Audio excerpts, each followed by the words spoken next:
Hello, नमस्ते, राधे कृष्णा, हर हर शंभू। तो आपके लिए एक और रीडिंग लेके आ गई हूँ जिसका टॉपिक रहने वाला है आपके पड़ोसी क्यों गौर कर रहे हैं आपकी हर बात पे। तो जानने की कोशिश करेंगे कि आखिर आपके पड़ोसियों की नज़र आप पर क्यों बनी है। ये मेल फीमेल दोनों के लिए रीडिंग समान है और ये जनरल रीडिंग है, ज़रूरी नहीं आपसे रेजोनेट हो जाए, तो ओपन माइंड से सुनेंगे। और एनर्जी को पिक करके रीडिंग की जाती है, तो जल्दी जल्दी से सब्सक्राइब करिए अगर आप पहली बार आए हैं, जिससे कि आपकी एनर्जी में पिक कर सकूं। एक लाइक तो बनता ही बनता है, कमेंट्स कर सकते हैं, सुपर थैंक्स दे सकते हैं, अपनी एनर्जी को सेंड कर सकते हैं। तहे दिल से शुक्रिया जो लोग कमेंट्स करते हैं, लाइक करते हैं, सब्सक्राइब करते हैं, शेयर करते हैं, उनके लिए गॉड ब्लेस यू। ईश्वर करे आपके जीवन में बहुत सारी खुशियाँ आएँ। तो दिए हुए नंबर पे संपर्क कर सकते हैं पर्सनल रीडिंग के लिए, लेकिन पर्सनल रीडिंग फ्री नहीं है, ये व्हाट्सएप नंबर है, सिंपल कॉल नहीं लगेगा। तो बिना देरी के जल्दी से रीडिंग शुरू करेंगे। कार्ड मैंने शफल कर लिए हैं और कार्ड जो बता रहे हैं गजब की एनर्जी है। तो बिल्कुल देखेंगे कि आपके पड़ोसी क्यों गौर करते हैं आप पर।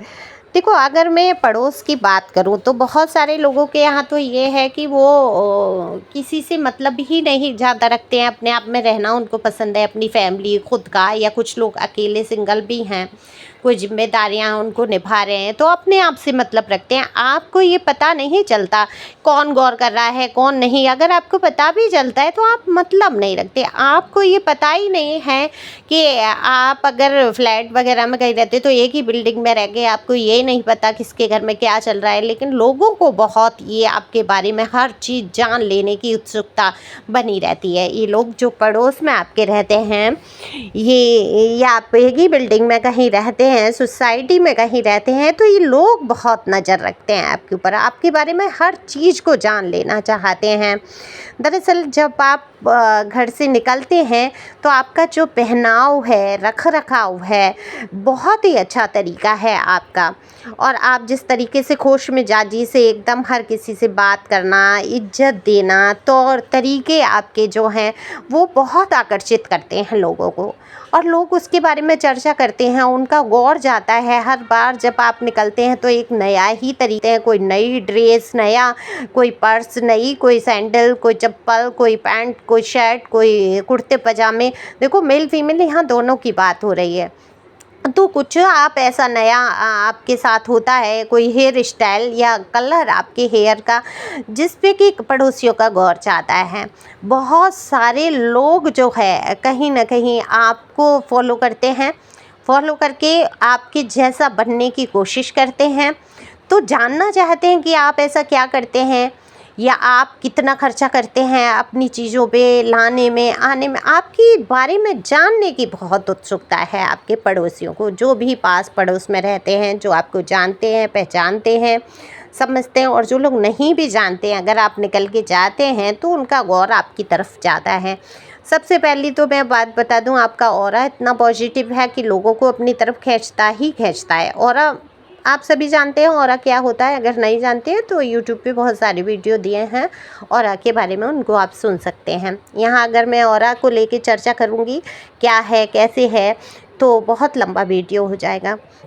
तो आपकी पॉजिटिव जो ऑरा है वो कहीं ना कहीं खिंचता ही है लोगों को। उसमें कुछ निगेटिव लोग भी खिंचते हैं, और जो निगेटिव लोग होते हैं उनको ज़रा भी खुशी नहीं होती है आपको देखकर, जिस प्रकार से आप रहते हैं, अपनी जिम्मेदारियों को निभाते हैं, किसी फिजूल बात से आप मतलब नहीं रखते हैं, ये उनको बड़ा कचोटता है अंदर अंदर। देखो, अब जिन्होंने पूरी ज़िंदगी लगा दी फिजूल की बातों से, अब ये लोग कुछ ऐसे होते हैं जो कॉलेज टाइम से लेके बड़ी उम्र तक हो जाती है, लास्ट टाइम तक हो जाता है, फिर भी क्या करते हैं, गॉसिप। सिर्फ उनका पूरा समय गॉसिप में जाता है। इतने समय में अगर वो कुछ सीखना चाहते, अपने जीवन में कुछ करना चाहते, बिना किसी के जलन के, अगर दूसरे को देख के आपके मन में आ भी रहा है कि ये इंसान कैसे कर पाता है, तो कोशिश करो, उस चीज़ को सीखो, आगे बढ़ो। वो चीज़ नहीं तो और भी क्षेत्र हैं, वहाँ सीखो, आगे बढ़ो।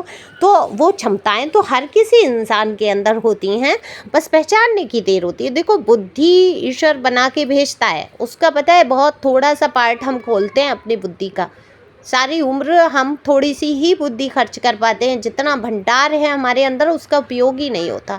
तो कुछ लोग जो आपके पड़ोस में ऐसे नेगेटिव एनर्जी के हैं, जो सिर्फ आपकी कामयाबी से जलना, आपकी हर एक बात से चिढ़ रखना, आपके जैसे ना बन पाने का मलाल रखना, आप जिस तरीके से रहते हैं, देखो ईश्वर की बहुत बड़ी कृपा है आपके ऊपर। आप अकेले भी अगर हैं तो बहुत ही शानदार तरीके से जीवन को व्यतीत कर रहे हैं। तो देखो, शानदार तरीका देख के कुछ लोग तो बहुत प्रसन्न होते हैं, सच पूछो तो मोटिवेट होते हैं कि हाँ, हमें भी कुछ ऐसा करना चाहिए, हम भी ऐसे रह सकते हैं। अरे इसके पास तो हमसे कम है और ये फिर भी इस तरीके से अपने आप को मैनेज करके चलता है या चलती है, तो हमें भी करना चाहिए। लेकिन उन्हीं में से कुछ लोगों को क्या होता है, बहुत चुल हो जाती है, बहुत परेशानी हो जाती है। अरे ये कैसे बढ़ कैसे गया, ये बढ़ कैसे रही है, अरे ये रो धो क्यों नहीं रही है, इसकी लाइफ में परेशानी क्यों नहीं है। देखो, परेशानी हर इंसान की लाइफ में होती है। ऐसे ही आप भी सोचते हैं, जब सामने वाले को देखते हैं ना कि ये इसने मेरे साथ इतना बुरा किया, छल किया, कपट किया और इसके जीवन में फिर भी आनंद है, मौज है, ये परेशानी में क्यों नहीं है, ये तो बहुत अच्छे तरीके से जी रहा है। ये कई क्वेश्चन आप सवाल करते हैं ईश्वर से। मैं ये नहीं कह रही हूँ आपको जलन होती है, आप बस सोचते हैं, आपका प्रश्न होता है कि ये इतना बुरा करने के बावजूद इतने अच्छे से रह रहा है और मैं सबके साथ अच्छा करने की कोशिश करती हूँ, मेरे साथ फिर भी बुरा हो जाता है। तो ऐसे ही नज़रिया दूसरा आपके लिए भी रखता है। तो कहते हैं ना कि दूर से सब हरा हरा नज़र आता है, बढ़िया बढ़िया नज़र आता है, लेकिन अंदर जो समस्याएं छिपी होती हैं वो सिर्फ जीवन की वही व्यक्ति जान सकता है जिस पर बीत रही है। अब जो आपके साथ बुरा कर चुका है वो ये तो प्रदर्शित करेगा नहीं कि आप भाई कर्मा मिल गया, भाई तू सॉरी और वो मुझे तेरी वजह से ये सब। अगर इतना ही वो अच्छा हो तो आपके साथ बुराई ही क्यों करने की सोचे। और बुरा करते करते बुरा करने की आगे भी सोचते हैं ऐसे लोग, उनको सजा भी मिल रही होती है, उनको कर्मा भी मिल रहा होता है, वो सारा फेस कर रहे होते हैं, फिर भी बाज नहीं आते हैं, उनको समझ नहीं आता। लेकिन कुछ लोग ऐसे होते हैं जो कर्मा को समझते हैं, आगे बढ़ते हैं, क्षमा प्रार्थना भी करते हैं। निपो हिप्पो जो प्रार्थनाएं बनी हैं, जो हम किसी के मुंह पे जाके ना, कभी कभी इतने ऐसे टाइप के लोग भी होते हैं जिनके मुंह पे जाके अगर ये कह दो ना कि हमें क्षमा करो भाई, हमारा पाप कर्म यहीं कट जाए, जो हमने कहा हो उसके लिए करो, हमने तुम्हारे कर्मों के लिए किया, तो वो उल्टा लड़ जाएंगे, कहेंगे हमने तो माफ़ी मांगी ही नहीं तुमसे, तुमने माफ़ कैसे कर दिया, है ना। ऐसी भी बुद्धि के प्रपंच के लोग होते हैं। तो ये प्रपंच रचने वाले लोग जो हैं, आपकी हर बात पर गौर रखते हैं, एक नई बात लेकर चर्चा करने का विषय बनाने की कोशिश करते हैं और कोशिश करते हैं कि कोई तो बात पकड़ में ऐसी आए कि आपको नीचा दिखा सकें। लेकिन आप तो डिवाइन सोल हैं, आप तो प्योर सोल हैं, आप कोई ऐसा कर्म करते ही नहीं है जिसकी वजह से, या कोई भी आपके जीवन की कोई भी किस्से, कोई भी कहानी है उसको आप ओपन रखते हैं। आप ऐसा कुछ भी नहीं रखते हैं जिससे कि लोग ब्लैकमेल आपको कर सकें, इमोशनली हर्ट कर सकें, है ना। ऐसे भी लोग होते हैं ना कि कोई आपके जीवन का कोई एक पार्ट है वो ज़्यादा छिपा हुआ है, वो उसको लेके डरना मन में, या दूसरा क्या कहेगा, ये सब आपके जीवन से अब निकल चुका है। जैसे मेरी लाइफ में है, तो मैं अगर अपनी बात करूं अपनी लाइफ की, तो मेरी लाइफ में कोई छुपा हुआ पार्ट नहीं है। मैं निर्भीक हूँ, डर ही नहीं है मुझे किसी चीज़ का, अरे ये चीज़ सामने आएगी तो ये हो जाएगा, नहीं, जो है सो है और जो आना है सामने वो आकर ही रहेगा। अब ये बात और है, कई बार कई प्रकार के लोग आपकी चर्चाएं झूठी भी बना लेते हैं, झूठी बात करना शुरू करते हैं, तो उसमें आपको ये संतुष्टि है रहनी चाहिए कि ये मुझे पता है, मेरे ईश्वर को पता है झूठ है, बाकी सांसारिक मनुष्य क्या सोचते हैं वो जाने, जो मुझे जानेगा वो समझ जाएगा मैं क्या हूँ क्या नहीं हूँ। ये सोच आपको रखते हुए उन लोगों की बात पर गौर नहीं करना चाहिए। दुख हो जाता है, कभी कभी आप दुखी होते हैं, ये बातें सुन के आपकी एनर्जी आई है, आप रोते हैं कभी कभी अकेले में कि मेरी मुसीबतों का से इनको लेना देना नहीं है, लेकिन इनको ये लेना देना है कि ये जीवन में आगे कैसे बढ़ रहा है, इसका पैर पकड़ के खींचूं कैसे, या मेरे जीवन के जो कष्ट हैं, तकलीफ़ हैं, दुख हैं, उनका मजाक बना के हंसने के लिए ये लोग हैं और वैसे इनको कोई मतलब नहीं है।